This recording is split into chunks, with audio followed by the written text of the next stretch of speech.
ዝምታ ድክመት አይደለም።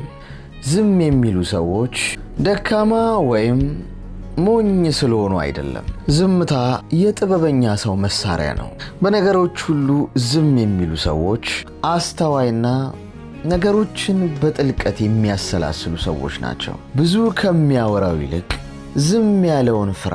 ያ ሰው ዝምታን የመረጠው የበሰለ ሰው ስለሆነ ነው። ዝምተኛ ሰዎችን እንደ ጅል አትቁጠሯቸው። በጣም ምርጥና እንከን የለሽ ከሆነ ንግግር በላይ ዝምታ ጮሆ እውነትን መናገር ይችላል። ከሚናገረው ይልቅ ያን